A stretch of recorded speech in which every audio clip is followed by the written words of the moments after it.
kick in the right way, and here we go.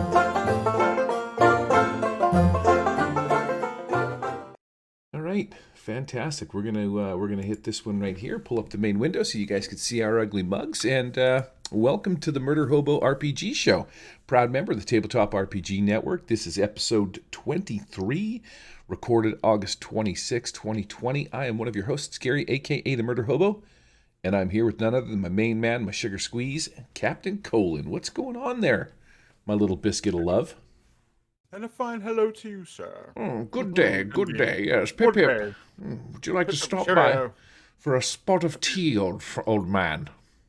And maybe have a biscuit or two and talk about backgammon and such gentlemanly things. I'm sure. I don't know where that came from. I just want maybe. Well, I'll get into this later. I'll tell you where that's coming from. But man, I'm doing pretty damn well. How are you doing, my friend? I'm doing good. I'm guessing that if we ever had tea together, there'd be plenty of biscuits. They might not be the kind you dip in your tea. They might be the gas biscuit, but you know, right? Yeah, air biscuits. That's yep. Floating the air biscuits. That's what would be happening. Dropping, We were having shopping, high tea. and popping the air biscuits. Oh, well, that's good. So you're doing good. I like the sounds of that. You get any gaming in this weekend? What'd you do? You got some Man. whatchamacallit going, and you were telling me you're doing some live action games. Yeah, man. I finally now, sister called me up the other day and we're just chatting. I'm like, man, I miss playing, miss playing in person. She's like, oh God, me, I do too. And I'm like, well, why don't you and Matthew, big, my giant nephew, 20-year-old nephew who's Mm-hmm. towers over the world. Yep. They came down to the house and I pretty much begged my wife. I was like, please, please, please. I'm like, would you come down? Would you play one of these? Play a game with us? She's like, yeah, sure. I haven't done anything like that in a while, and that sounds fun.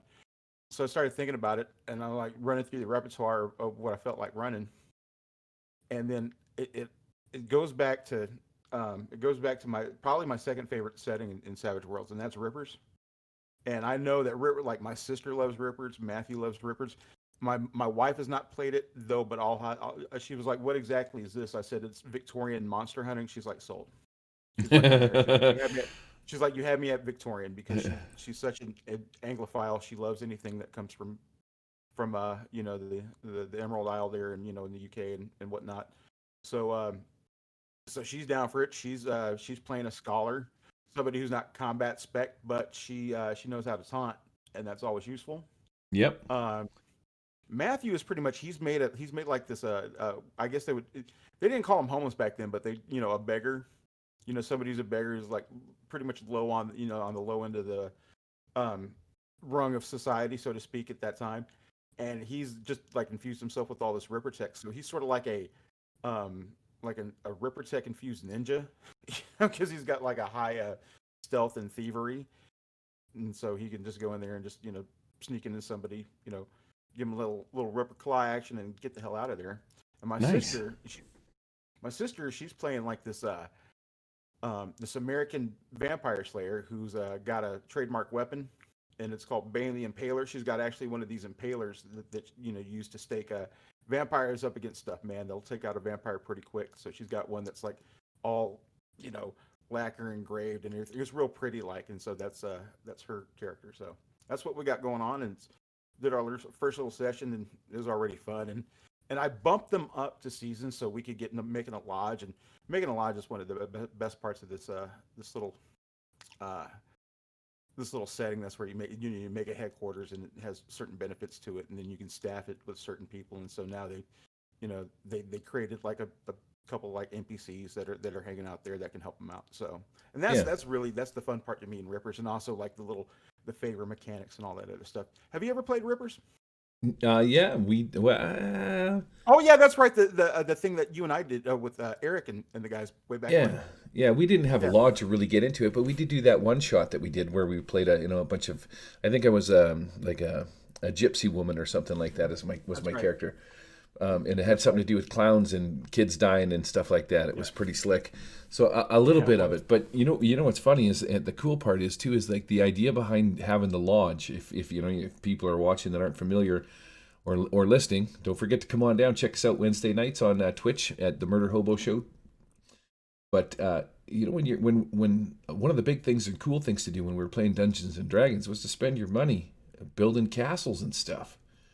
So I Mm-hmm. think that's kind of a unique sort of a selling feature with Rivers because when you get your lodge, you can invest points in it to build things inside of it. Like you can get like a hospital room or do you know what I mean, like a laboratory Mm-hmm. and stuff.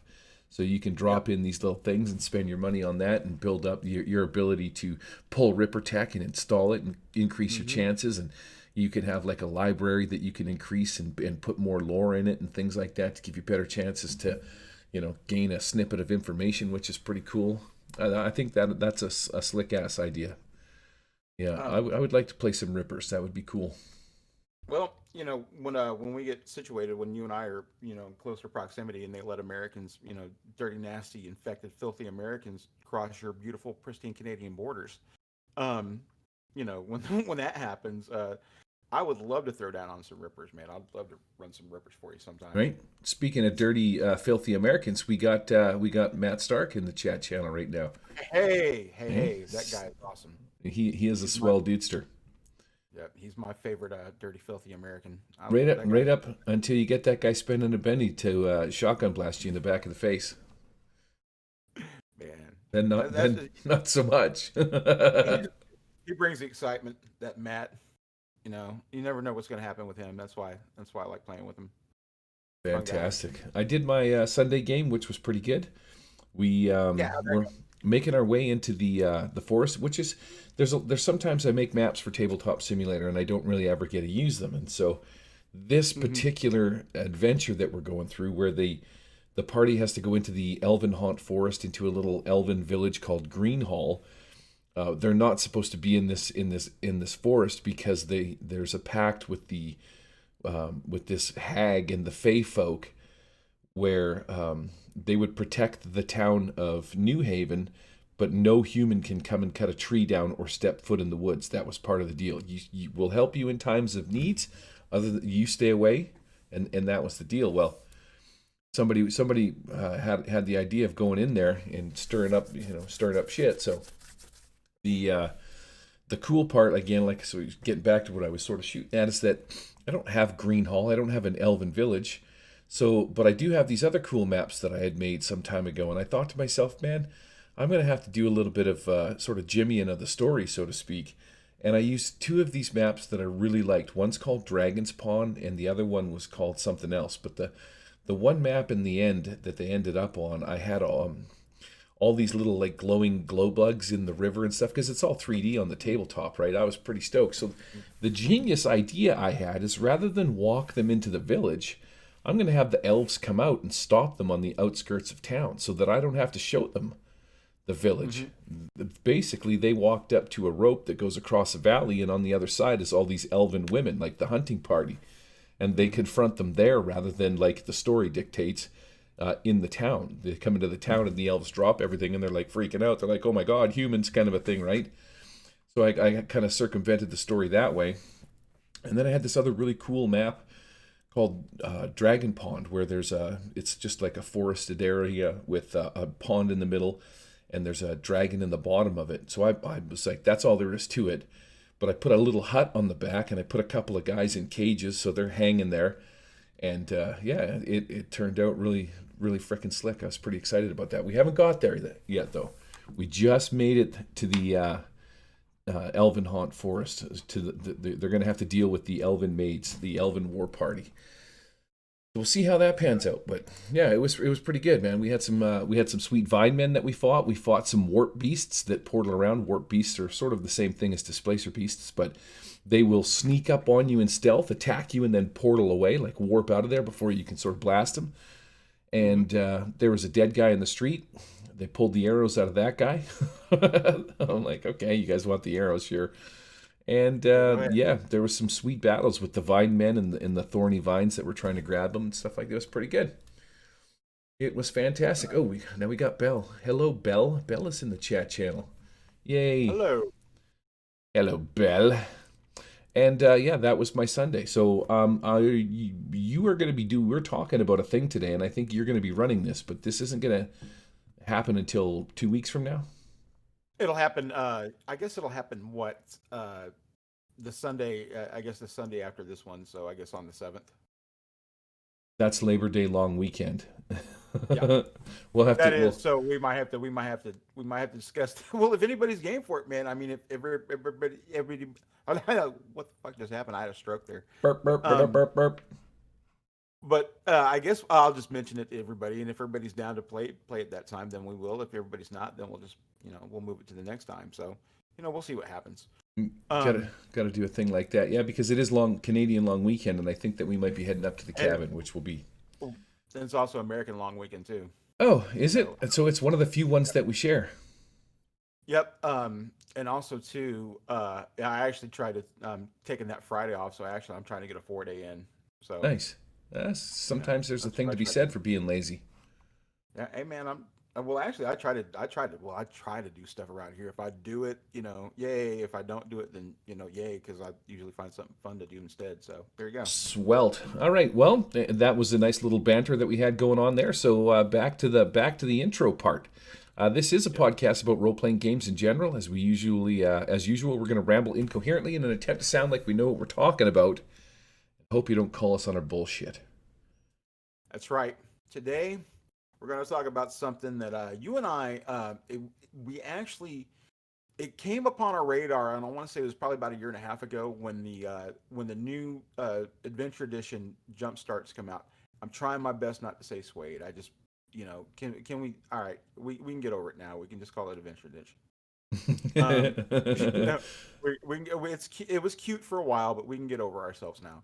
Um, but when we have a Adventure Edition, or when the Adventure Edition Jumpstart started coming out, um, to be honest with you, there was a lot of crap, and amongst all of that. But that's what we were doing. We were sort of sorting through those and seeing what the good ones were, and like, oh, this one's crap. Oh, this one's good. This Wise Guys one, I'm just kidding. That one's probably the best one. But this one came up on our radar, and it was the after. It was like, well, this one doesn't look terrible, and I don't mean to say that disparagingly, because a lot of the ones were kind of like, ugh, not so hot.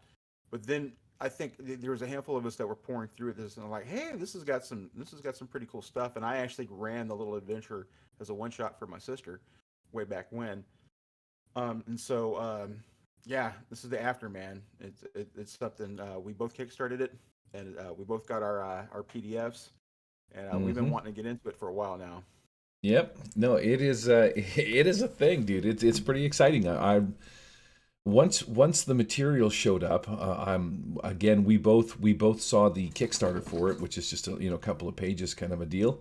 I don't know if I read or remember the adventure in it, but Mm, the idea behind it was pretty sweet. I was pretty stoked to see that this was going to sort of become a full fledged deal. So when it did yeah. come out, we backed it, and the last couple of weeks we spent reading it. It's pretty hefty. It's 250 pages, which is Mm, it's kind of steep, but there's a lot of good material in here. So yep. I say we cut the chit chat and we get after it, Ha ha! Well huh? played, young man. Well See what I played. see what I did there? Man, I don't I even know. did. I don't know where my tunes for the section split is. So I'm just gonna crack out. I think I'm just gonna crack out this one right here. Oh, I don't know if that's the right one or not. And I don't even think that you can hear that because I got to do this, Wait. right? Oh, no.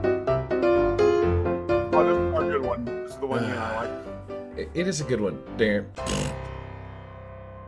Yep. All right. That's the sweet intro. So now I don't have to put that in. That's post show. Let's get after it, Jay.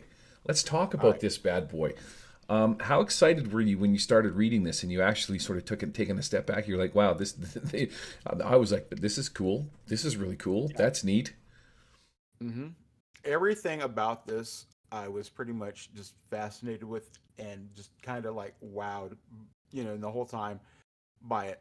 And if you think about it, if you boil it down to essentials, is it something is it something totally new? It's a post-apocalyptic setting, sure. Is it a western? Sure. Is it a sci-fi? Sure. But is it all those combined? Yes. And it's not necessarily a gritty post-apocalyptic survival game like those like those generally are. This is something different. So this is why it caught my eye. You know what I mean? Mm-hmm. Yeah, I started reading this thing, and I was pretty happy when I got 20 pages into it, and I realized that okay, that's all the lore that they're giving me because all the shit that Sure. happens in the past doesn't really matter. There's Hmm. some nuggets that span over 100 years, but it's like it's 100 years of lore covered in 20 pages, and I was like, hell yeah, this is we're off to a good start. If this is all the reading that I need to do, I'm not reading 200 pages of friggin' backstory just so that I can have an idea as to what kind of a game I'm going to run. I was pretty happy right out of the gate. Yep. Um, I pulled up the PDF, man. She's blasted right in the middle of the page so that everybody can see it, and we're just going to quickly skim through it. We're going to talk about it, and the best part is, I don't have to talk much about it because Jay did the research. Yep. That's Do what you? I do. I actually I don't know. I know some people consider it a chore or whatever, like reading RPG books, but I don't, man. I'm always reading one of these. I always carry my iPad with me if I'm on the shitter or something like that. I'm always reading, reading a setting book or something. Yep, I floating always, air I always biscuits. around the house. I always have my iPad with me. I just walk around with it. I have my phone and my iPad in one hand. I pretty much do that. And if I'm not engaged in something like watching TV with the wife or doing chores or like playing a video game or watching something myself, I'm usually reading something on the iPad. And so Now, I was happy to get into this and start reading this because number one, it's a really, really, really pretty book. I think it's laid out pretty well, and I think I mean, it is really easy to digest. It's easy on the eyes, and the artwork is pretty damn phenomenal. And in a lot of places, I was pretty much wowed by it. You know, I'm and ready just for I'm ready for this, Jay. It maybe took me a second, but I got a question for you. Come to think of it, so you yep. walk around the house Hmm. with your iPad. Now, when you're walking around the house with your iPad, Hmm. do you wear it Hmm. like a clock, like Flavor Flav, or how do you walk around with this bad I boy? I just carry it around like like I guess a normie would, just there in my hand, like do do do do. But now, You need a Ben, the gold chain, iPad landed. right? I need something, man. That's This exactly what I need to do. I need to just wear it around my neck and just be like, "Yo, what time is it?" And it'll be right. like, "Oh, it's The iPad time." screensaver's got a digital clock on it. I Yep. think I Yeah. think Flav would agree. What do you think, Flav? I I think you would. I really do. I think you would approve of that message.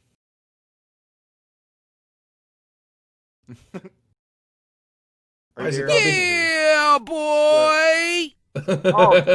you had to call him up. Oh, my bad. Well, thanks, Flav. It took him a while to Appreciate that. answer his phone. Yeah, I was like, "Hello, you there, Flav?" Oh, yeah. He just, we're not his bitch, man. He Oh just, he'll answer when he wants to. man, Um, that took a while for that thing to load that little music nub up. oh, you'll edit it. We're It'll getting it'll get better. fixed in post. I'm getting better. Ay ay ay. You Yeah, know you're a champ. the lengths I go Um, through to make this show somewhat funny. that's what I'm telling you. I mean, and like I'm not gonna stop you. I'm gonna like, no, that's not too ridiculous. I'm like, who am I? Who am I to judge, man? Thanks. So, so the the one thing I liked about this book is it tells you like right at the beginning. It says, here's the after. Here's what you're gonna like about it. If you're a player, this is what you're gonna dig. Here's a player here. Here are the rules that you're gonna be able to that's going to allow you to create your survivor, and that's what they call your player in the after. It's going to lay out the certain rules, and it's going to lay out what's going to be cool about it, and everything, and these cool, the races. It talks about the humans, the gifted, the changed, and the helots and the scavs, and we'll get into those here in a little bit. And then it just goes in. It just pretty much like introduces, hey, this is all the cool stuff, and then it starts going into the world before. Mm-hmm. And the one thing that I liked about this, and I'll give a little brief synopsis about the game too. The origin story goes as follows: in 2019, these UK scientists they uh, they they build a quantum, pretty much a quantum, they use this experimental quantum technology, and they beam a message of like peace and hope out into the cosmos, and they're like, yay, this is what we did. Well, a year later, we get visitors in 2020. And no, it's not a virus, although it might have been. You know, um, these large Goliath mammoth spaceships start entering the horizon on June 13th, and then all these city star starships, they you know then hell gets pretty much unleashed. It pretty much does get unleashed. It's Hell pretty gets unleashed. cool how Yeah. everything is in point format. I'm gonna scroll back up here, and we should actually talk about who wrote this. So this is artwork and original concept by John Gibbons. Mm-hmm. There's additional writing by Mike Lafferty, Chuck Rice, Aid Smith, Jason Tondo, and then it says special thanks down the bottom to all of our Kickstarter backers. That's me and you, Yep. Facebook friends. Who cares about those guys? Facebook is a Yep. cesspool.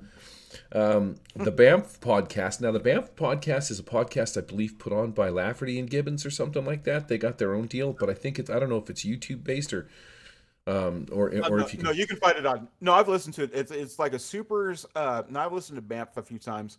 Um, it's mainly a supers and RPG and gaming podcast. So it's a pretty if that's your thing, it's a pretty decent one. And so this the Banff podcast and it's like the Banff group or whatever. And Fane and Goat, who publishes this, that's sort of a subsidiary of that podcast, and Jade Monkey is the studio that John Gibbons and Sean Noakes and everybody that they work for, um, and this is a production of that studio. So So that's how I think this all breaks down. cool. Yeah, a couple of weeks ago, there was an update on my cell phone. It went from like version 10.0 to 10.1. I lost my Wi-Fi. So this is 2 weeks ago. We got these things. We started reading them. I realized Mm-hmm. there was the Banff podcast was a deal. I added it to my cell phone. I updated my cell phone. I lost my Wi-Fi, and I literally had to root my phone and install what is called the Pixel Experience.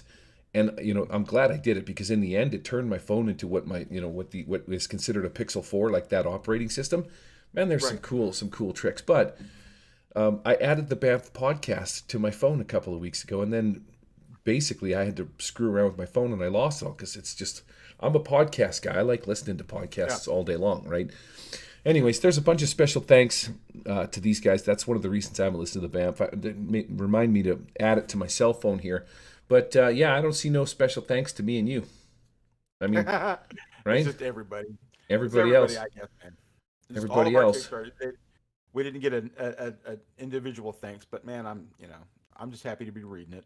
So the aliens that showed up, they Yep. drop out of space out of these gigantic sort of. I'm under the impression that they're half biological, half mechanical kind of gigantic space machines. In the Yep. process of them coming down and landing on the planet, they released what they call gen bombs, bombs that are full of some kind of, I guess, nanobites and biological or DNA infecting materials and stuff like that. So nothing gets away. Like planes, Right. trains, and automobiles start to rust. Guns and shit are getting attacked by nanobites. Humans are genetically morphing into other things as this gen bomb comes Mm-hmm. down and lands all over them. But then who comes out of this thing? Now the first ones were called the butchers, right? Right.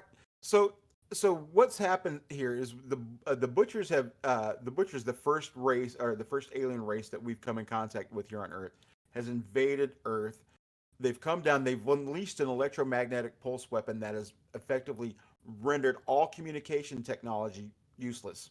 You can't communicate with the internet, phone, wireless radio. You can't communicate with anybody. So that's once you do that, once you cut off communications, man, you're dead in the water. Well, I And think if you took away the internet from today's population, we would all just off ourselves anyway.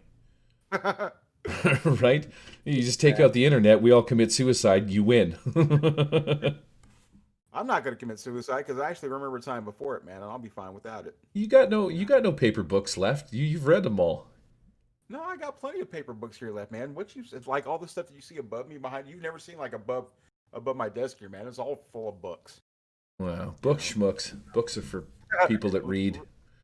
Yeah, exactly. Smart people. Psst, smart people. Wow. But anyway, um, so so that's what's happened. The butchers have come down. They've pretty much destroyed all technology, and they've released this gen bomb, which is effectively, like you said, like a nice cocktail of flesh eating nanites and sort of like and it also just like breaks down anything, not even just flesh, but also just breaks it just renders everything sort of useless and and withered and rusted and everything. So it just pretty much anything like silicon chips, they're done and whatnot. So that's what's happened. And at the same time, while I was doing it, this gen bomb is also affecting humans. It's also causing them to like manifest weird mutations, and in fact, some cases, some like swell up and they turn to cube like, turn cube like and everything, and they can't move. What you're going to do when you turn into a big ass cube? You can't do anything. And yeah, big Um, pile of goo. You're like a walking pile of pudding. yep. Yeah, you pretty much, yeah, that's exactly what happens. And so that's when they start sending these ships out there, these harvester ships, to start harvesting all this organic material that the gem bomb has rendered, and well, not so much inert, but rendered in like a different state, maybe like in a more base state. Maybe they're using that for fuel or something. You never know what they're doing. They don't mention what the harvested matter Yeah, is used for. I think that's a And so, pretty interesting thing. They sort of leave that up to your imagination because yep, you think about it from this perspective. Like, why would they come to Earth and risk a war with humans? Maybe they knew our technology and stuff like that. I guess essentially, like if they're doing space travel and warp speeds and all this shit, we don't have that kind of stuff, right? But literally, why come here and do a thing if you're that sentient that you have these abilities? Why come here and start killing people when you could go to? Isn't there a planet that's made of diamonds? Like, sure, certainly there's got to be planets that have a shit ton of ore. They don't need to come here and take the minuscule little bits, right? So that's kind of the cool part. Maybe they do need the human yeah, genetic material, that unique thing that we have that somehow powers them and lets them do yep. things, right? They pull slaves out. They, all sorts of. I thought that was pretty slick that they sort of left it open to your imagination. They're sort of They don't. harvesting humans and stuff. Yep, they don't go into any great detail, but you just sort of imagine that's what they use. It's used for biofuel or something, something to that effect. So this goes on for a while. This goes on for decades, and then roughly until about 2065, out of the sky, this crazy energy starts happening. Starts forming, and these like energy, these ships made of energy start warping into the atmosphere, and they start attacking the butcher ships. Now, the thing that you got to realize is none of these alien races that have now invaded Earth. We got two now. This one like that is sort of made of like that we call the butchers, that is sort of made of like this biomechanical, this visceral or organ sort of grotesque sort of a life form that is just obliterating life and using us for fuel, is now being attacked by these energy sort of like dimensional creatures that we call the ghosts. And nobody's made contact with it. They have not. They just pretty much have not uh, regarded humanity at all, other than okay, you guys are potato chips now. Right. Hey, I didn't read past page 72. I think that's pretty much my hard cut line. I'm just kidding. I didn't read the adventure section because I'm hoping that you will, we had determined that you were going to run it. So I'm like, okay, I'm not going to read this section of it. But from what I did read, it basically, that's the other thing that it says is like throughout everything, the 100 years that they go back, there is not one time when these aliens, the butchers, make contact, nor do the ghosts, which are the ethereal sort of energy that like. So Yep. you got the one group of butchers that is these guys that sort of genetically manipulate humans and do all this DNA manipulation and nanotechnology manipulation. And then you got the other ones that show up and they start battling them. And those guys are all like energy and stuff. And they have the ability to like sort of do Yep. weird interdimensional things and stuff like that. Where the Hmm. other guys are just like all about the meat and potatoes, and the other guys are all Yep. about turning the lights on. So you have these, Yeah. but we never meet It's any your of way. them, do we? Nope. You've never seen one, and also too, they mention this hard and fast too, that nobody has ever taken down an actual butcher, and nobody's ever actually taken down a ghost. It's physically impossible. Not even a military has actually taken it down. And like they don't even show what they look like in here. Just because they're. I mean, you kind of get little glimpses of them, maybe like what the ghosts look like, and maybe a little bit what a butcher ship looks like. But for the most part, man, they're kind of like unimaginable, and they're just so beyond what we can, I guess, imagine, or maybe they just didn't get around. So I don't know, but I yeah, think it's you don't cool get that they left it out. Yeah, because you I did don't too. deal with them. It's this is just one. Sorry, I didn't mean to cut you off there, but this is the cool part No, about this book is they're not telling you what these aliens are that you're never going to deal with. They never show up in the book, so there's no point in writing the material, and if you're never going to right. actually meet them in game, the whole point is this takes place after. That's the after part Yeah, of it, which is wicked sweet. right. Now, I mean, there's nothing to say that these can actually, that butchers can actually come down, and in fact, they do mention it further on in the book. But yeah, like I said, this is about after. This is about what takes place after all of this has happened. The butchers and the ghost are fighting. Eventually, they take off out of the atmosphere, and Earth is left to recover. This all takes place in this, like I said, a series of decades up until about 2090, when people decide, like, okay, maybe we can come out now. And so this is about how they're kind of rebuilding after the fact. And this the after takes place solely in one area specifically, and it takes place in a place called Wind River. And Wind River is actually, I pretty much determined it's the Wind River Reservation in Wyoming, because they make a lot of references to Wyoming in here, and so that's what I would assume it is. If you look on Google Maps, you can see the Wind River Reservation.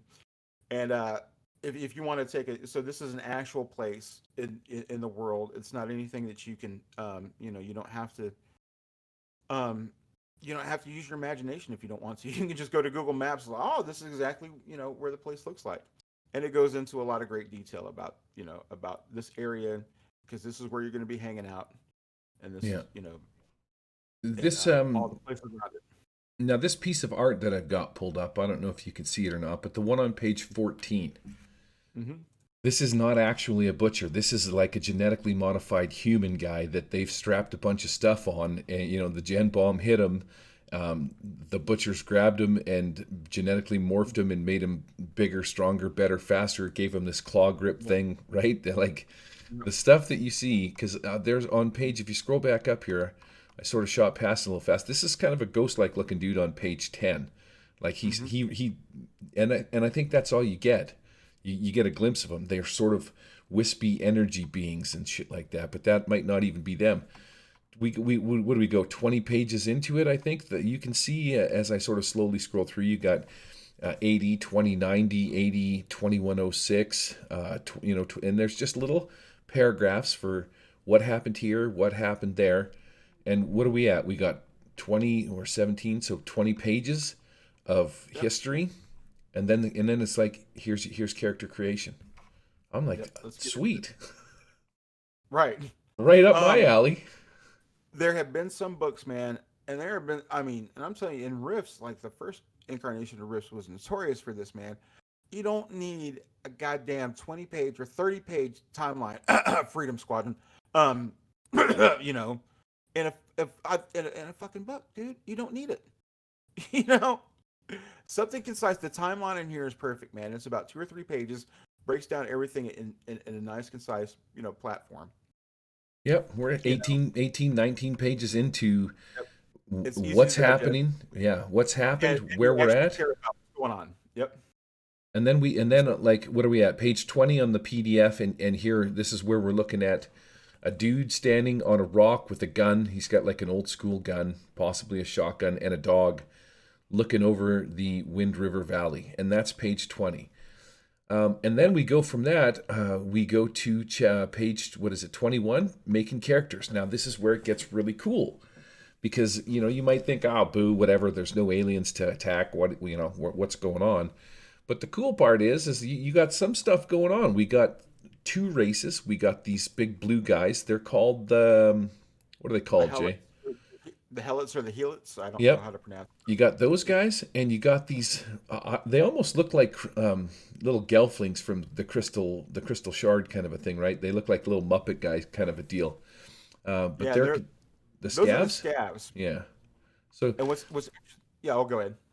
I was just going to say that the cool part about them is you got the big Helit guys, which are all brute strength, and they're tough bouncer looking dudes, and or you can play the scabs, which are like the dexterous little deals, or you can play humans, but the humans Yep. also split off into what? Huh? Yep. Yeah, you got actually. Well, so you have base humans, that don't have any powers. You're basically, your standard, you know, human in brown shoes, man. You can play one of those, and that's totally fine. But there's also two. you start getting into the changed. Now, what are the changed, you might ask? Well, the changed are like the mutated, the people who the humans have been affected with who've been around, who've been affected by the gen bomb. And the gen bomb has mutated these people, in so many different ways, um, that it's sort of, again, if they're kind of grotesque in some senses, or they might be, you know, really kind of, they really don't look right. You just say that as a transition. They don't look right. But no, Yeah. you might be able to find somebody with, like, I don't know. There's a picture of a change that if you look on, throw that change guy up there if you don't mind, Gary. Is he this guy with the red eyes? Yeah, he's the guy with the claw. If you look on page 32. Oh, let's scroll down to 32 and see what we got. Yeah, get Oh, to this good looking. And here see, we here's go. the scab. Yep, here we go. Look at this handsome man. It's Look at that awesome. handsome man. I want to be this dude. He's got a third eye, and he's got a lobster claw for a hand, and he's got a big axe. And so, yeah, these are this is sort of the thing too, that you when you become when you take on, if you become a changed, or you play as a changed, you actually draw on certain, you actually draw cards to see what kind of mutations you have. Hmm. What kind of physical mutations, and also too, these it also comes with, you also get to choose like one major anomaly and two minor anomalies, and these minor anomalies might be something like low light vision, or I don't know, something pretty neat. Let me There's a see there's here. a whole deck of cards kind of a thing that you can flip the Yeah. script on and Oh yeah. and roll those Minor. out. The Yeah. cool Minor part about anomalies. it, You could be large. You could be like, you could be, you can gain +1 size. Oh, you can be immune to poison, stuff like that. But then the major anomalies start getting into, where you're aquatic, where you can essentially live underwater. yeah, you get Um, some you cool know, ones. Natural weaponry, where you can, like, somebody says, you could either have, like, a natural claw, or like a stinger, or even like a metal saw blade as a hand, and that'll do strength plus, d6 damage, pain Now, resistance. So I mean, you automatically get like nerves of steel. you can So these are really cool little features. you can choose to create your own or pick and choose your own if if your game master agrees to it, or you can just Yep. deal them out and take random stuff. But Yep. I think the cool part about the changed is basically these changed people were just humans that were just out walking around. And they basically Hmm. walked through like one of these nanite swarm genbot things, and bam, they come. 3 days later, you've got a claw arm, and that's your Yep. that's your backstory. That's how you got mutated, because these gases and things, even though the aliens are gone, we did touch on the aliens taking off, right? They started the Oh, yeah, that's what we said. Like, they took off in 27, or they took off like at some point in time. They left, and they're probably, we don't know if they're coming back or anything. Some people believe they are, and we'll get into that here in a little bit. But so so this takes place about, I think, 10 years or so, maybe between 10 and 50 years after they've left. People yeah. are Wind River Valley. The place is called Chapter. I got a thing on that in a second that I want to bring up and see if you caught on to this deal. But Chapter is a little town in Wind River, and again, I think it takes place 10 to 50 years after the aliens have gone. People have come out of their hidey holes. They're starting to rebuild the world. The aliens seem to have disappeared, but some of their tech and stuff is left behind. There's blowed up ships and stuff that the two of them, I guess, when they were attacking each other. And then not only that, but because we're in the making character section, you do have, if I scroll back up, you do have access to the cool characters that came off. Now the Helits were a slave race because they're big, tough, powerful guys that can carry stuff around and do a thing, right? I'll pull up a Hmm. picture of this Helit guy, and they're blue-skinned guys. They're tough, they're rugged. They're sort of your fighter kind of a character, which is pretty sweet. Yep. They And have a they have long arms, so they have a reach. But our poor friends here, man, they're not so smart. I mean, they're right? they're they're like good. I mean, here's the thing they mentioned too. That, like, they were almost like bred docile. They don't question anything. They just do what they're told, and they don't. But they're actually pretty religious, because they believe in, like, this God who's going to lead them to safety. This God Crane. So they're actually pretty spiritual, but, like, they don't question. They just, like, okay, we're here stuck on Earth. That's the will of the God. We're going to move some rocks. That's that's sort of what. But I Yeah. mean, I imagine if you piss one off, they're going to crack some skulls. Right, You like know. he turns around and not paying attention, swings his arm right, or his swings his arm wide, and you've taken like an iron fist to the face. Like very tough dudes, very big, very strong, very durable. That's that Yep. character, which is pretty cool. And these guys were slaves that just worked Mhm. on the ships. Now you got these other cool races that we'll talk about here, which are the scavs. Yep. The cool part too with the here's a little page right here. Oh great crane, give me the health. Give me life, give me strength to build my path home, give me shelter, give me honor, give me sight to see my path home. The whole Helix religious deal is getting back to the home world that they were taken from, and that holds true today on Earth. So that's sort of their a moniker or whatever, right? Then you got these little fellas. Yep. These And little guys, I don't even know how to explain them. Are they rat people? Are they, we like don't know. right? Because the interesting thing about this is you coming off of like, okay, they look like little like almost like rodent people, but they didn't start off that way. They're a fast evolving sort of race, and they're actually don't live very long. They live to be about 40, and that's about it. So they're fast lived and they're highly evolved. Each generation looks different than the last one. Yeah, Um, somehow they do, which is neat.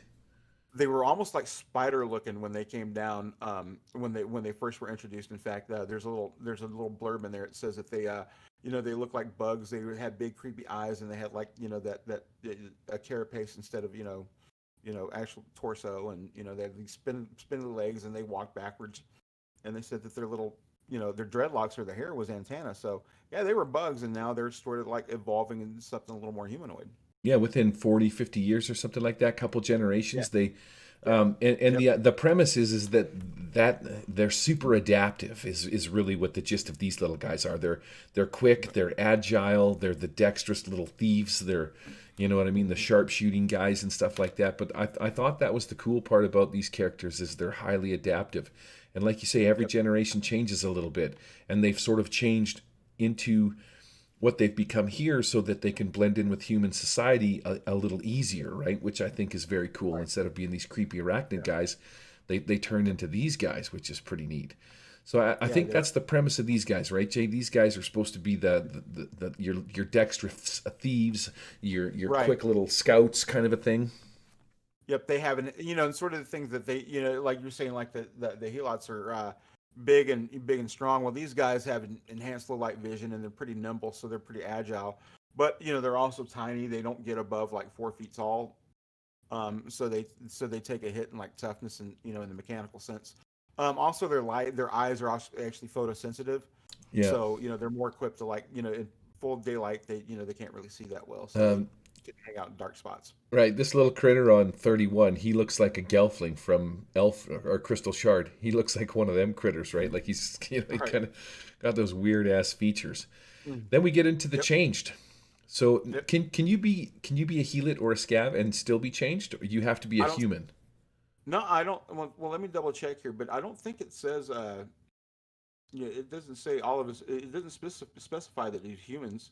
It said some of these were affected by the gene bomb or anything like that. So, it doesn't. So, yeah. In fact, it said. Yeah. In fact, there was something that said that you can find.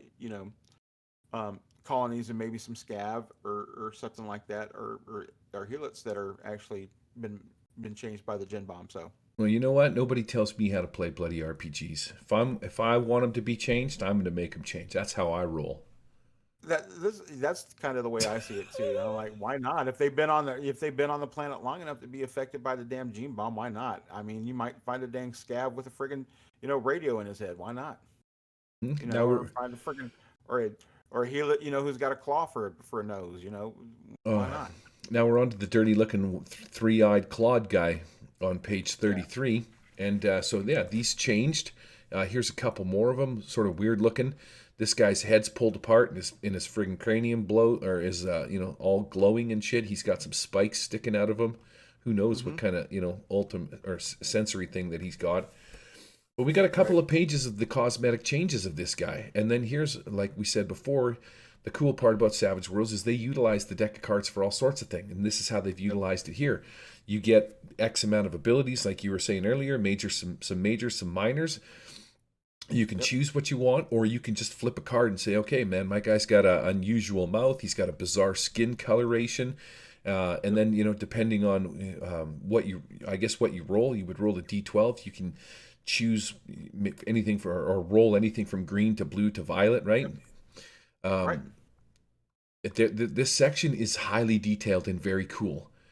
So I'm Yep. just going to quickly scroll through it, and you can talk about it while I sort of just whip through it. But man, there's a lot of stuff in here. Um, you've got minor anomalies, like you were saying before. There's a bunch Mm-hmm. of those. There's some major anomalies in here. A couple of Yep. pages worth of making a cool looking changed Yep. character. Everything from powerful build to pain resistance, natural weapons, jumpers. Like you can make him a leaper. That's freaking Yep. sweet, dude. Guy can jump. This Mm-hmm. this has a touch of, I think why you like it, a touch of sort of superheroes when you got things like dudes that can sort of leap and are super strong and Or right. yeah, yeah, in something in that sense where it gives you a little more, where it gives you a little more oomph, but also too, man, like Rippers does the same thing too with Ripper Tech, and we're going to find out later on here in a little bit when we start getting into the gear that the After has its own variation on Ripper Tech. But the thing to mention here with the change too is they also have these guys are also their flesh is more susceptible to being to be able to accept like the new what they call remnant technology or like butcher biotech and like ghost shard technology. So they're more susceptible to it, so they would end up, so it's easier for them to get an implant, if you know what I mean. Yeah. And also too, like um because they don't look like, because the change don't look like this, they get like they get the outsider hindrance and everything too, and it lets them and you get you're allowed to choose one major anomaly and then two minor anomalies. And like I said, these major and minor anomalies pretty sweet, man. It's sort of like getting edges and like little heavy duty powers. um you know um I do wonder though, I wonder, you could probably, if you wanted to, I'm just saying, if you wanted to, if you have that handy dandy mutation deck lying around, you know, made by just a certain imagination, I Yep. wonder how well you can incorporate that into this. I mean, you have the deck that's already there, and I wonder, you were like, okay, this was pretty similar. This is pretty similar. I wonder if you could get away with using that to pick Yep. out these mutations and I'm certain pretty sure anomalies. without a doubt you could just flip those cards and it's already on there. You wouldn't have to reference the Yep. book. You Yep. might have to do a The, little bit of manipulation to throw it into the storyline you know what I mean? But right. I guess a mutation's kind of a mutation. I Yep. think the cards, I have it kicking around here somewhere, but I think they're pretty generic, which, you know what I mean? You get an octopus for, a third arm kind of a thing, Right. stuff like that. So once we get out of the changed and the abilities to make these, because we don't really need to go into that too much, that's pretty straightforward, No. right? You could play a human and you can have like a human with a, fucking power dong hanging out of his forehead, and Right. your attack is like, Right. smacking your dong into people and whatnot. Yeah, Um, and w- w- you got your mutant laser ass. right. You got that too. So there you go. Oh, So that's being changed. which Um, is now that is a straight the up next, possibility, because one of the things that it says that you can get in there is a hand that will form some kind of like goo, and then it hmm pressurizes and shoots the goo out. You could have that full on working in your butthole, you could, man. It right? just depends on how. If you let your imagination run wild with you, and that's why I like this game too, because of the fact it does let you stretch your imagination out in that sense too, or you can just make like the craziest damn character. Um, as far as that goes. Speaking of which, too, we got one more qualifier that we can put on that I want to mention as far as character creation. Um, now, some people like some people might have been changed in that sense and like physically altered in that sense, but some people um now I guess the inverse to being changed, where the changed are kind of shunned and like you know thought as lesser beings in some form, some areas here in Wind River. um the gifted is sort of like they're revered, and these are the people who are like they've where instead of being cursed with like these horrible physical mutations, they've actually been blessed with like breach energy or like some sort of remnant butcher energy that gives them powers. Yeah, You they're know, not. and Sorry, they're not actually a race of things, though. That is an arcane no, background, right? Called yeah, gifted. Yeah. That's all this is. It's just that I just being a little clever here. But these are just the new arcane backgrounds, and these are the only arcane backgrounds you can use in the game. And what I like about these two is they split them off. You get three of them. You get three of them, and they're all different, and they're all pretty neat. You got the breach runner, which is these are guys who are infested with they use breach slash ghost energy to manipulate the world, and it's based on spirit. So a lot of their powers would be trapped like being energy, like they'd be able to teleport and or use it like that and look like this weird little warp Ooh, energy and whatnot. Um, and I that's re- how it would manifest. I remembered a Now, thing, Jay. I remembered a thing because you're talking about how it manifests, and this was another thing that I thought was very cool, because there is three of them. I can't currently remember what they are, but one of them is like it is like dynamite. Everything is all about powers, explosions, fires, and flames, and making noise and death and destruction. And yep, then the other one, the psionic one, is all about sort of silence and quiet manipulation and doing things right, behind the scenes. There's those yep. skills. But what is the middle one? The middle one is the flesh crafter, man. Oh, The that's middle right. one The middle one which probably is my favorite out of these ones, because the breach runner, like I said, they use these crazy, they use breach energy to like, tear holes through dimensions and like cause like tentacles and power rays and stuff like that to happen. And where they're very loud and very very flashy powers. Well, the flesh crafter, what it does, the flesh crafter, it can manipulate mutations within its own body and other people's body, and it's tied to vigor, which I like, There because we go. finally we get a skill that's tied to. We finally get a something that's tied to vigor, because nothing's really tied to vigor other than it being a rice staff for toughness. And I like anything that uses another attribute rather than the standard ones. So you want to have a high vigor. So this is a good if you want to have somebody who's sort of tanky in that respect, or somebody who doesn't fall prey to a lot of diseases. Make your guy a flesh crafter, and they can manifest their powers from their body. You want to fly, blah, mutant wings pop out. You want to shoot blast, bang, they come out your eyes. You want it's going to be manipulated through your body. You know, you want burst power. Oh, here's a gland of wrist that's I got this gland that's opening up through my wrist and spraying out acid. Whatever you can think of, like Yeah, entangle. it's so Okay, here's cool. my here's my slippery dong, and now it's going to wrap you up. Oh, you got wrapped up in my crazy flesh crafted dong. Now you're tied up, Your fleshlight, which is friggin' right? fabulous. That is right, Yeah, man. That is the cool. That is another cool thing about this game. The three arcane backgrounds are. I want to say they're they're like 50 fathoms, where in 50 fathoms you have the elements, right? So you've got certain spells that yep. are available to you. But what they've done in this one is they've gone and split it up into sort of three types. The heavy death and Mm-hmm. destruction, where you're just like blowing shit up and making all sorts of noise, and you're not afraid to say it, kind of a thing, right? Right. Um, the Now, is that the breach runner? Yeah, the breach runner is the big flash explode, because they're the ones that Yeah. use tearing holes through dimensions and using that kind of power, and like using breach energies and like tendrils of power, and they're using all this crazy energy to manipulate all their powers. The flesh crafter is using his body to manipulate his powers, and the mind bender is the one that's using their mind to manipulate the powers, and all their stuff is on the sneak. They do it quietly. You don't see their the only way that you get to see, I mean, you can see a mind bender manifest their powers, like their eyes might glow or their head might glow or something like that, to a little bit. But other than that, their powers are not big and flashy. You know. Yeah, yeah, they're very subtle. It's the Yep. subterfuge, I think, is the word, right? They want to keep everything on the down low.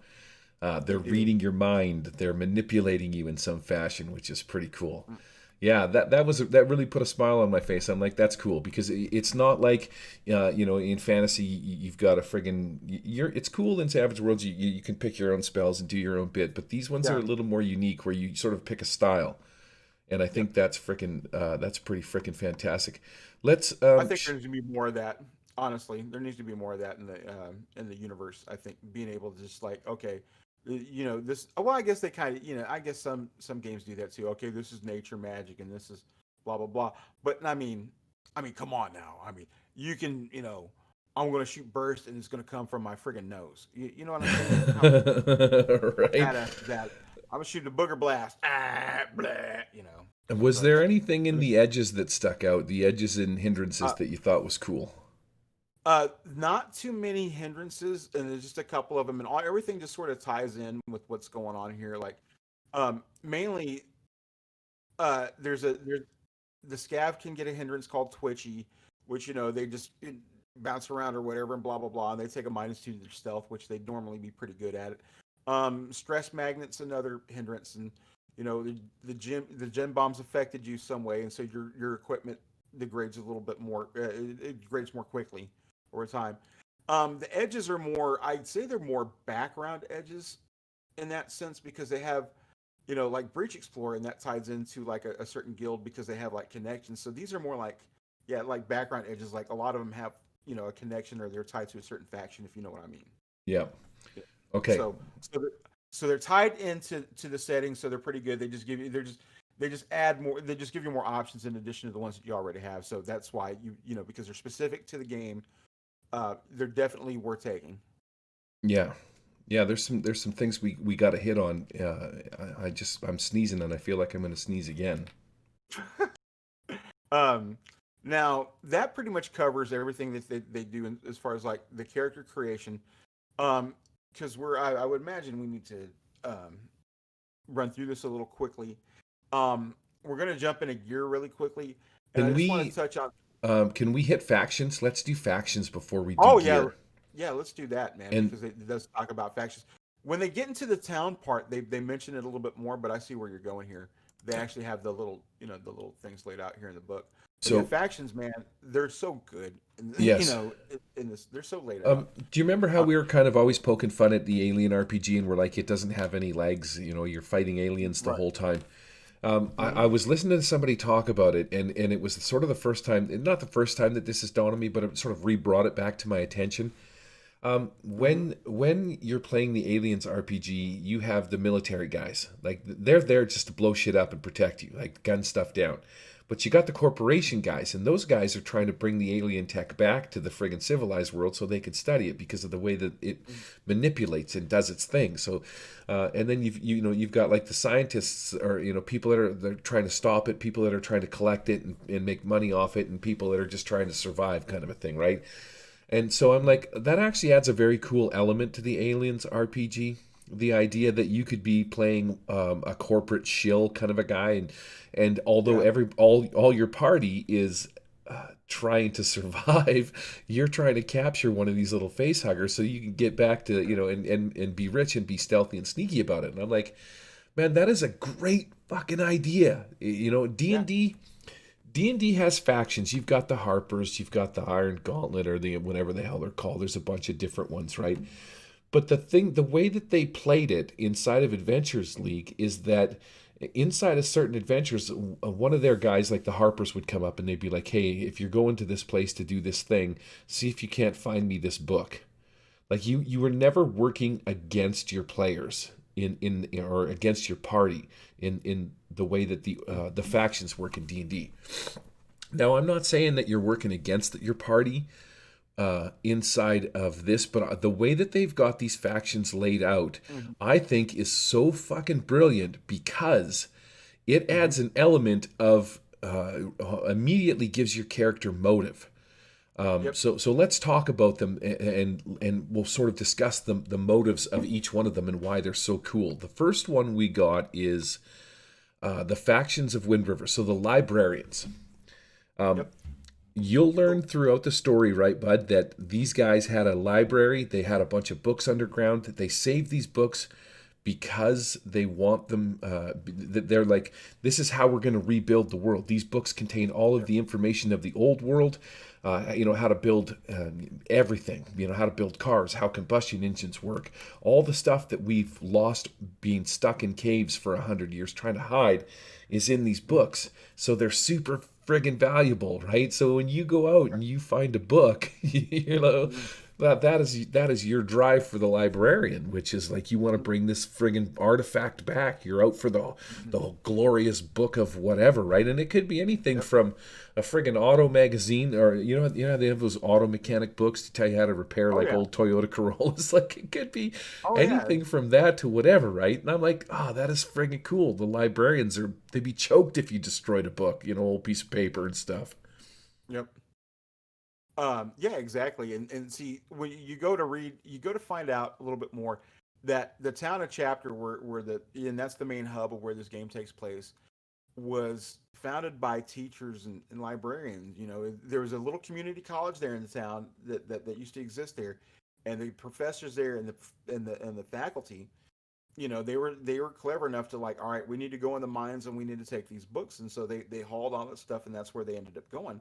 So I mean, that's why they that was the origin of the librarians, because they knew that they needed to accumulate as much knowledge as they do, and they go out in the world, and that's what they do is they bring all the stuff back and they try to keep it all contained within the great library, and that's held there in Chapter. Yeah, And and so so is that's sort the of their. the library is in a mine shaft just outside of town, right? You know what I Yep. mean? Because there's only one entrance. The books are kept inside this area where the temperature doesn't really change. There's a whole rigmarole with it why it's there. But here's what I said earlier about the town of Chapter that I didn't get until well after I've put it all together. The town of Chapter was created by the librarians after they came out, and they valued the books. And Hmm. I didn't piece together that the town is called Chapter. Right. It relates to books. Because of that. Yep. It's called Chapter, and I was like, Yep. okay, that's kind of genius. That's pretty smart. I didn't get it at first, right? Just like, all of a sudden it hits me. I'm like, oh, there's a touch of brilliance there. So that's the Yep. librarians. And then what else have we got? Because here's another cool one that I'm gonna throw this one out to you, man. The Order of Silence, I think, is also fantastic. All right. So something we failed to mention here, when we talked about the Great Butcher and Ghost War, is I want to say it was like in 20 or in 20 like 70, there was such a big cataclysmic explosion in the atmosphere that it caused the moon to crack. And debris fell from the moon and landed here, it landed here on Earth and caused a lot more destruction on top of everything else. Um, and that's right when that I think that's when probably the butchers and the ghost said, "Oh shit, we cracked the moon. We need to get out of here before mom comes." It was one of those situations. So that's why I think they got out of Dodge then. So humanity was like, "All right, they cracked the moon. Um, we don't know if they're coming back."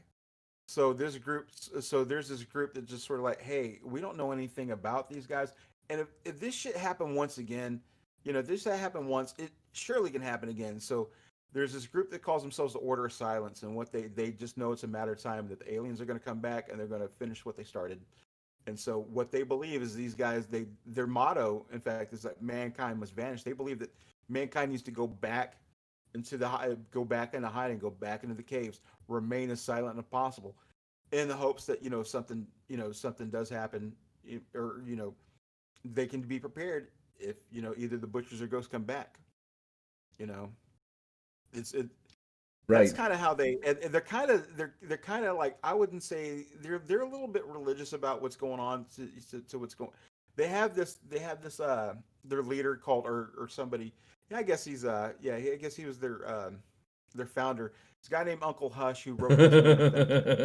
You know, his His name is Uncle name? Hush, and yep, and he wrote this manifesto, and so they kind of like revere this document, and so this is going to lead them into safety into the next generation. But they believe that everything, um, you know, they believe that humanity should go back into the bunkers and bunker, and hide within the mountains and hide within the earth and not be as present. Right. So if you're going to play a character whose faction is the Order of Silence, the entire premise of your character is to make sure or screw your players over in some fashion. Let's say they roll into a thing and they find all of a sudden they find this telecommunication device. Guess who's breaking it? You are. They might want to keep it up and running, but you're the guy that's like, F this bullshit, man. Last time we sent a signal out into space, take a look what happened. Like, this, right? So this is why it's so awesome. It's like you're out there helping your buddies, you're exploring the world, you're trying to find stuff, but your premise is to make sure that nobody else makes noise. You know what I mean? Yep. Like nobody communicates back out into space. Hey, we're here.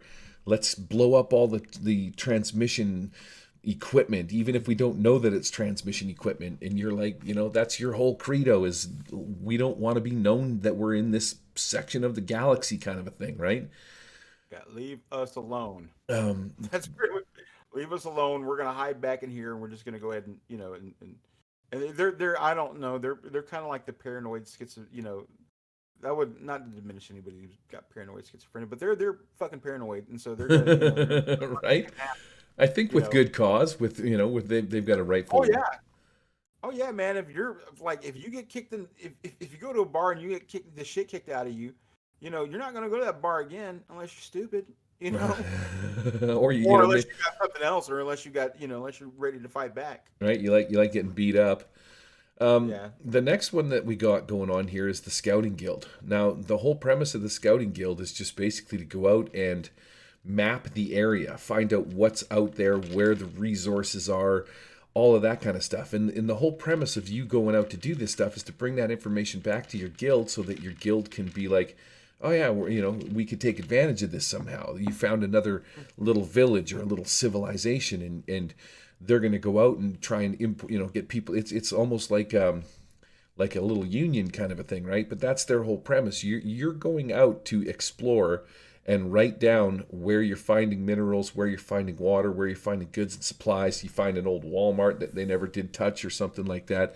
That's Yep. the premise of you being in the Scout Guild. Not much to it, but still very cool if you can bring that information back. And then, as a game master, when your player brings that back, you reward them with a little something. And before you know it, the Scouting Guild is out there robbing the place blind, and they're selling. And your scout guy that he's returned this information with is you're throwing him a few shekels, a couple of bottle caps, because this is kind of like Fallout, and that's his driving premise, right? Yep. What is the Star League? Man, this might be my favorite faction. Actually, there's one other one that is probably a close second to this one. But the Star League, their motto is like, we must escape this wretched rock. All right, so folks know that there's alien races. We all know that there's butchers and ghosts and there's helots and scavs. That's evident that that's happened. So Starleague believes that like we need to get off this rock and we need to go up there where these people came from. And so that's where they believe humanity's survival is going to be insured. It's going to be insured out there in space somewhere. So any failure to do so is going to leave it's going to leave mankind at the mercy of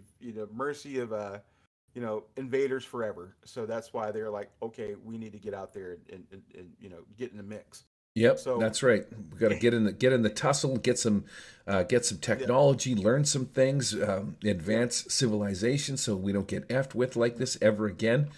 But you exactly. pit that guy up against Uncle Hush in his party of the silencers, Right. right? Those two No, guys walk into a room and they see a machine and they look at each other like, okay, I know we need each other's help here, but I want to kill this, and the other guy's like, I want to keep it, and then that just yep. creates this very cool freaking dynamic for you to play with again, with your Mhm. players. Yep. That's pretty straightforward. The Celicum or Sacculum of Light. So sell them. Sacellum, I like Sacculum because it's like sack, Of course you do. and it feels almost like there's a lot of fiber in it for some reason. The Sacculum of Light, it's very fibrous. What do these guys do? These are the religious folks, man. They're trying. This is the new faith, which is pretty much I guess like an evolved form of Christianity. They believe that the butchers were demons sent by God to cleanse the earth of wickedness and sin, and the ghosts were the angels that followed to drive the demons away. And so now the new faith is believes that if you're gifted, if you have a boon, that's a blessing from God. But if you're changed, that's demon tainted. That I mean, that's which I don't understand. Oh, that's oh, you're a mind bender. Oh, you're revered. Oh, you got you got you got three faces. You can't. That's evil. I don't get it, man. It just sounds evil. The easy one is the chat is chapter militia. Yeah. Essentially, these guys are the new military. They're out there defending you from raiders and bandits and crazy animals, mutated Yep. friggin' bison and buffalo and in whatever other crazy shits out there. Oh And yeah. so, you could be one of these guys. You join up with the militia. They send you out to go investigate what happened to old Tom Brown across the way on the other side of the valley, kind of a thing. You show up and you find out that he's been melted by some kind of freaking weird laser beam to the scrotum, and Hmm. that's all of it that there is for these guys. They're just sort of the powerhouse that's around now. These guys would collect guns and stuff like that. Any kind of defense, basically anything militia that has to do with the city. And then the last one is the post-humans. There's a post-human Yep. faction. Yep. The posthumans. These are the guys who. These are pretty much you're changed, and everybody who's been mutated, who've all gotten together and are like, okay, if you don't like us, then fuck you. We don't like you either. Well, actually, it's not that bad, but they just know that they're um, that okay. They sort of embrace being changed, and so they're like, okay, if we need to. We need to be something more than what we used to be, and so that's why they call themselves the post-humans. So they're always looking to augment themselves somehow. These are the guys that kind of go out, being changed, and they end up, you know, trying to get more remnant technology to implant in their bodies and whatnot, and they just feel that they're, you know, maybe the you know, next evolution or propelled evolutionary step in humanity. That's Mm-hmm. kind of what they believe. Man, we're pushing an hour 10, but there's still a couple of things that I'd like to touch on. I think we should Yep. hit um, gear, how sort of gear works really quickly. Like, Yep. as you know, this should be a 5 minute kind of a deal. And Yep. we should also hit the remnants because that is a Yep. very, very cool thing. So I think we'll touch on those two, and Hmm. the rest of it we're gonna set by the wayside because there's Yep. just not enough time in sort of an hour format that we're already past. So let's hit up the gear section because this is very cool. We'll start with that, and Hmm. gear with the gen bombs and the nanites and stuff like that affect weapons and DNA and stuff like that. Here's a cool picture of some like old Western style things because everything has a touch of Western. That's about the technology level we're at right now is the Wild West. And so you've got metal knives and guns and all of that kind of stuff, but the reality is that these things there really isn't a lot of alien technology that you deal with in here. You know what I mean? Like most of it's broken, doesn't work. We don't know how to get it going, any of that kind of stuff. So a lot of what you're dealing with it is like old military bunkers that might have rifles and stuff like that, or you've got like Winchesters and lever action guns and stuff like that. But here's where it gets Whatever. cool: is Yeah. Whatever the they have lying around at Walmart, man. right. The cool part about it is your guns take stress.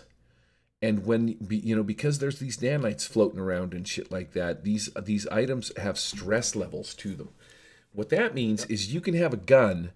Where is it? I think it's a card draw thing, right? So you get a gun that could be brittle, can be contagious. So if you put that item up against another item, the other one starts to Yep. quickly do a thing. What else have we got? Some of them can be somewhat corroded. You've got ones that can be Yeah. Yeah. So these flammable. stress tags, and it applies not just to guns; it applies to all your items. And what happens to because it applies to if you critically fail on something on whatever task that you're rolling with this item, it applies a stress tag, and these stress tags um, sort of define like these little failings within the equipment that's going on. Like you get one that's brittle, and that says anytime like if your damage aces, this thing's gonna break. So that's lovely. Yeah, So right? you got your awesome gun here, but it's brittle. So if you pop off an awesome shot, pow, there goes that awesome gun of yours. Um, and there's like a corroded, so that automatically just so it suffers a -1 penalty to whatever you do. Um, and let's see, this heartening. This is an interesting one. This one it just makes you it affects the owner's spiritual fortitude. So they suffer a -1 to rolls resisting tests with smarts or spirits. Yeah, So it's it has inflammable. This is a little more. This item's a little more flammable. It might burst into flames. The most interesting one that I've seen in this whole in the whole list of stress tags here is hungry. oh yeah. Each What does it night, do? each night, a hungry piece of gear devours some other item in the owner's possession, chosen by the GM. The devoured item is completely destroyed. If hungry gear is prevented from eating other equipment, by isolation, for example, it will eventually resort to openly attacking its owner while being worn or carried automatically. Automatically striking once a day, usually at the worst possible time for 2d8 damage. So, Oh, that's sweet. It just turns on you. I like yeah, slippery. Slippery on a knife would be cool. You go to stab somebody and all of a sudden the knife slips out of your hand because it's slippery. Like, it gets that stress tag. You're like, son of a bitch. The owner's got to take an agility roll or drop it if it's slippery. Now, you could put that on anything. You could put that slippery on a Winchester, man. He takes a shot and it shoots right out of your hand. Your gun's 10 feet back over your shoulder somewhere, and you're like, what's happening? Oh, that's very cool, man. Stress tags are awesome. yes, I agree. That's the thing. They have two setting rules that kind of alter the rules. One is called "That'll Leave a Mark," which I was like, wow, this is cool. And that's saying like if any weapon that is listed as a heavy weapon, attacks a target without heavy armor, gritty damage is applied. That means like as soon as you take a wound, you got to get an injury. You're getting an injury. So that's I like gritty damage, man. Yep. It's gnarly in that sense. And also too, it makes sense too. Like you're holding a stick of dynamite and blows up. And you got 8 damage. No, man, you didn't just get 8 damage. You're taking an injury. Yep. Damn you know. straight you are. Um, The and other so ones, this goes. Oh, go ahead, bud. I was just gonna say, the other one is things break, which is Yep. a cool premise for a friggin' post-apocalyptic world. Now, you're not struggling for food or water in this. There's plenty of Nope. food. There's plenty of water. So what are you doing? You're doing exploration. You've got your factions to fall back on, but essentially, your gear is continually breaking. Your town is continually falling apart. There is a thing with chapter though too, where it is kind of resistant. Oh, that's right, the hearth. There's a hearth Yep. thing in there, some kind of alien tech they have in the middle of the town Yep. that keeps And Wind it's River at certain temperatures. So it's always sort of moderate yep. and the wind doesn't affect it too much, right? But you go outside Right. of the town and now Mm-hmm. things start breaking. You got to deal with all of these things getting chewed up and spit out, which is Yep. very cool. Your armor breaks, your weapons break, so you're continually trying to find new stuff. And I think that that's a real point that you should hit on when you're playing this game. Your Oh stuff is yeah. constantly breaking. Yep. You crit fail on something, it's going to get a stress tag applied, and eventually you get 3 stress tags. It's gone. Then you gotta go find a new weapon, Yep. and then There's a deal where you can remove stress tags and stuff like that. mm-hmm. But this Yep. this has a touch of that Dark Sun feel to it, where a lot of the gear that you're going to be carrying is going to be baseball bats, gloves, whatever kind of shard of string of metal, sharpened metal you can make, an axe or stuff like that, right? It's going to be a lot of that. I think it's going to be a rarity to find working guns. Like you look at this guy's got a pipe wrench here on page 66. Maybe Mm-hmm. there's explosives. Can you imagine carrying those around and the friggin' things are like blowing Yeah. up all the time? I'm But volatile already. Yep. right, the section on gears, salvage, and trading is very cool. Just because that whole premise where things can take on traits. Hey, look at this cool gun I found. Oh, all of a sudden it's slippery. You squeeze the trigger, you Yep. drop it on the ground. Yep. Son of a bitch. Yeah. I hate you, gun. And then the gun eats you because you made it mad. The last thing we got to touch on is remnants. Yeah, remnants, man. This is kind of where this makes it a little bit different. And, even though you don't get to fight or encounter any of the actual butchers or ghosts, and like I said, man, they're just too powerful anyway. It'd be like fighting dragons plus dragons. You know what I mean? You can't even fathom doing that. However, though, what you can do is you can get a little piece of what they left behind. And the remnants, they have the remnants is pretty much what they call butcher and ghost technology that you can either implement or use. Butcher biotech is where you find butcher flesh, or you find some sort of, oh, I don't know, a nasty, like, like some sort of biomechanical sort of, former, I don't know, piece of a butcher, and you implant it Yep. in your body, and it can do these, and it gives you these certain, certain abilities.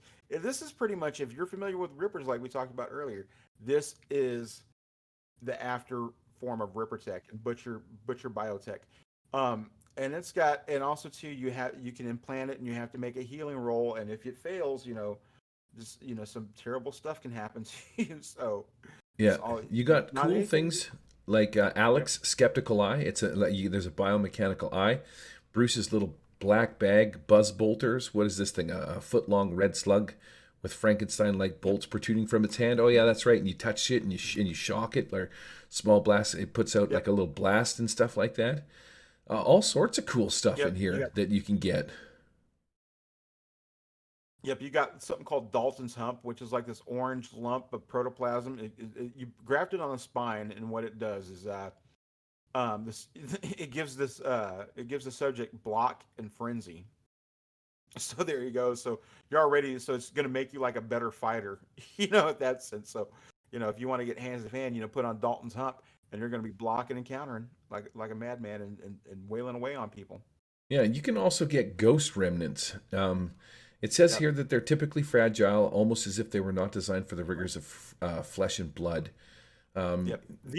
These are like, yeah, these are almost like energy weapons, where the biotech is something you implant in your body, and it's going to be, it's going to be physically there, and it's something you're going to have to contend with. These are more like items, and they degrade each time you use them, and so you're not going to be able to hold on to one for very long. I don't imagine. So or there might be some that don't degrade as quickly, but these are like really kind of like odd. I wouldn't say odd, but sort of like different sort of like one use, not really one use, but like really kind of like strange items, man. That yeah, kind of like, yeah, they're strange. I mean, they're cool, man, but they're just kind of like, oh wow, I didn't think about anything like this before, or what it can do. yeah. Um, There's a small they got section on creating your own yeah, remnants at the end, but yeah, go ahead, Jay. I didn't. I should have. no. No, it's fine. I just like, they got an example of like these ghost remnants. They got something called Crybaby's Ball, which is this mysterious fist-sized sphere that looks like tarnished metal, but is uncomfortably warm and squishy to the touch. This remnant emits the noise of crying children whenever somebody that the wearer is unaware has violent intent towards the wearer and approaches with. So you put this Crybaby's Ball, and somebody, you got this holding on to you, and somebody, you know, is approaching you with intent to like do something harm to you. That thing's gonna, it's gonna, Yep, it's gonna fire so up. There's a yeah. lot of cool things. There's a section on creating Uh, your own, which is very cool. And mm-hmm. then the artwork has a very unique style. It's very well done. It really has that feel of sort of Wild West. And then I guess the last part here that we're not even going to touch on is there's a section on living in Wind River. It tells you what it's like. It Yeah. tells you about the hearth. You get a little bit of the history that's currently going on around here. Not Yep. too much to read. The rise of chapter is a few pages. And Yep. then, even the artwork sort of gives you an idea as to what level of sort of technology they have. Like you can see then page 85, there's a van, like what do you call them, like a Winnebago kind of a thing. There's some windmill Mm-hmm. technology and water wheel and whatnot. And it just sort of tells you this is Yep. sort of what's going on.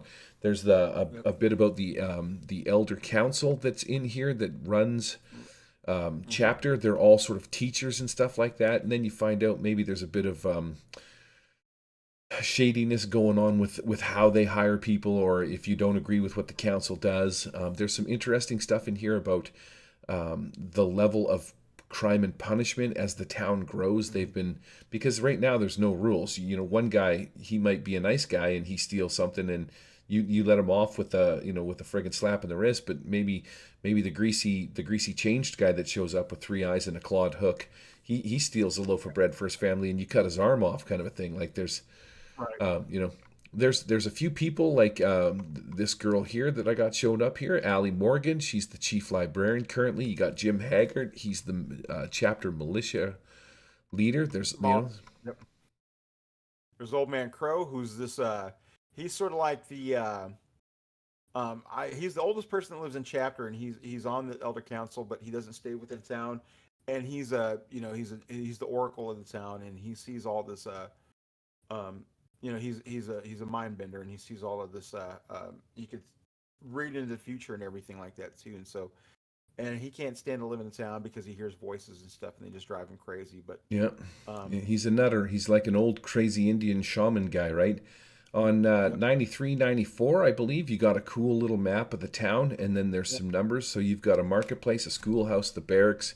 You got a laboratory. Allie Morgan's like this whole person that like studies things. You've got a tavern, horses and stuff. There's a bar and grill. Like the Exotica is like a little restaurant. I guess they got some sweet ladies doing the dance there.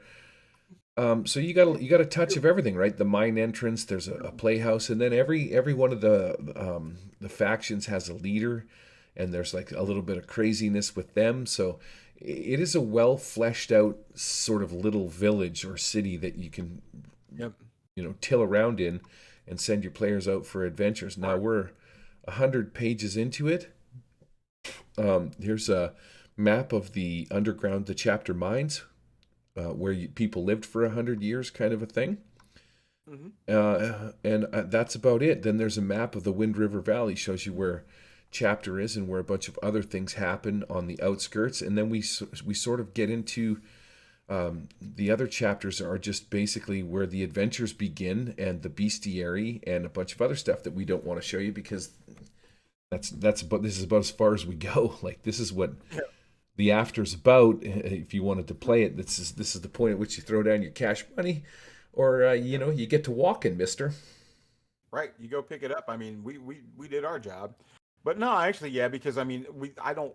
I'm with Gary. I don't want to tell you the whole book, but we're just giving you the whole. We're giving you the whole layout, and also too anything else that that you want to dig into, anything else that's going to be covered or that we haven't covered is just going to talk about like the different areas, and it's going to actually delve into adventures. And we don't really talk about adventures on the show because we don't want to spoil anything for anybody. Right.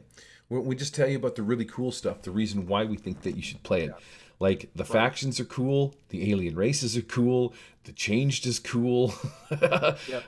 Powers are cool. Like, Yep. yeah, and just the locations are cool. The breach zones, these areas where, um, where you go and explore and find breach technology, but like these are all weird.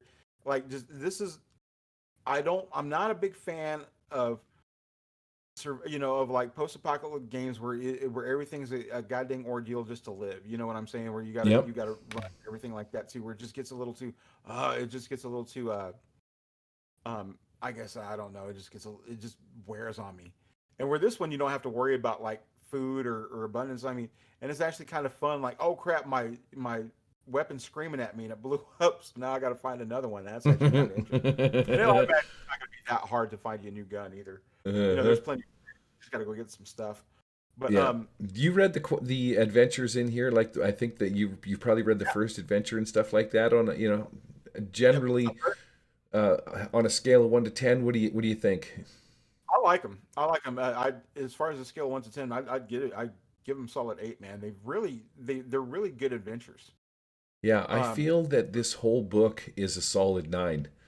You know what I oh, mean? I do. It's That's right. what I would give. Maybe even a 10. I like that it's one small city that I got to deal with. There's Yep. everything is it's not like that's sort of my beef with certain things like Shanetar's an entire world.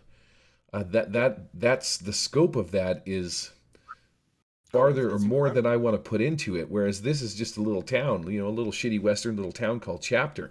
I think this is why Deadlands is going to be cool because it also Exactly. just revives or revolves around one little town where everything happens, right? Right.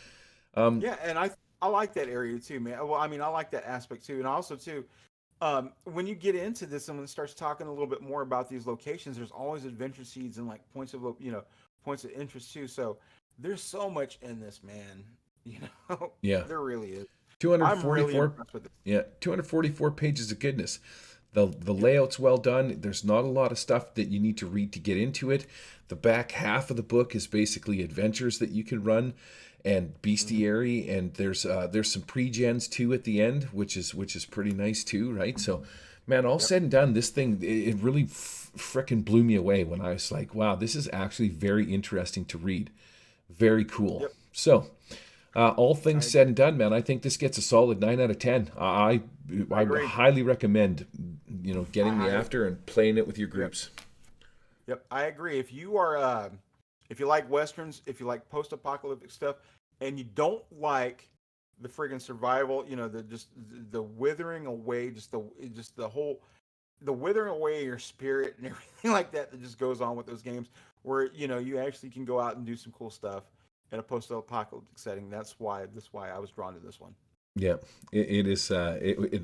Just the first little bit, the fact that the aliens are gone, and it's more of just an exploration, a touch of survival, or I wouldn't even say survival. It's more like just trying to keep your gear up and keep your stuff on you. And Yep. then every once in a while, you get attacked by some weird fucking three tusk, crazy big donged elephant.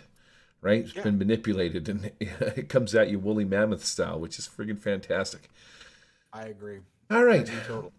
I'm going to smash this button here, and I'm going to smash this button here. And we're going to put a pin in this one here.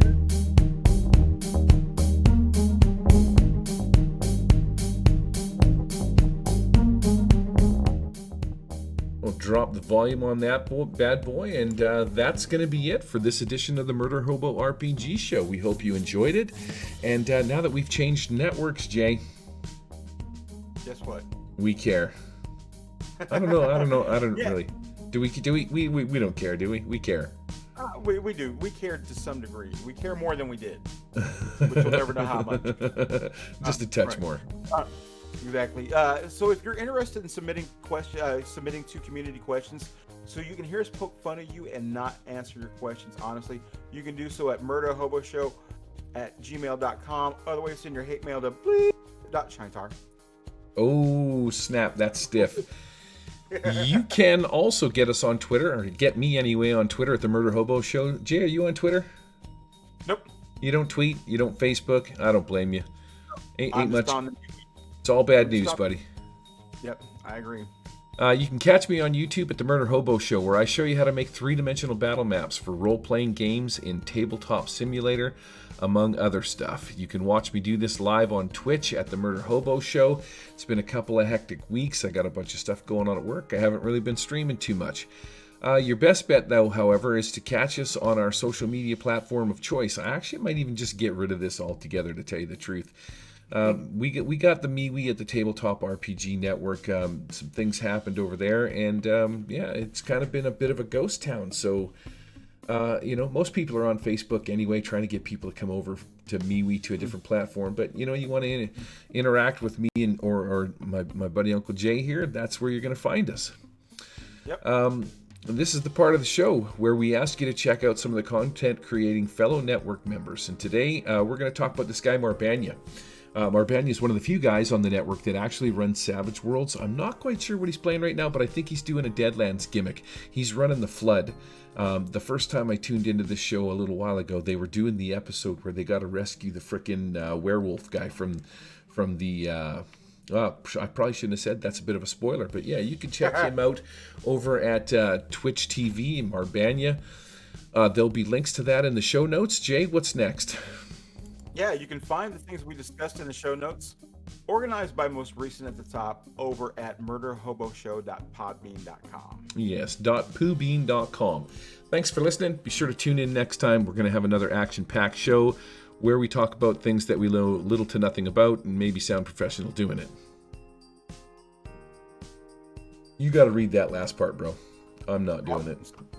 Have a great gaming week. We are out of here. Say goodbye, Gary. Gerbling, schnerbler, flurblerling. And a flurbaderb. A slurbaderb to you too, good sir. Oh, yes. So, how about that spot of tea, old man? Indubitably. Yes, maybe you want to come over for a bit of a back rub. Sporting. Back rub.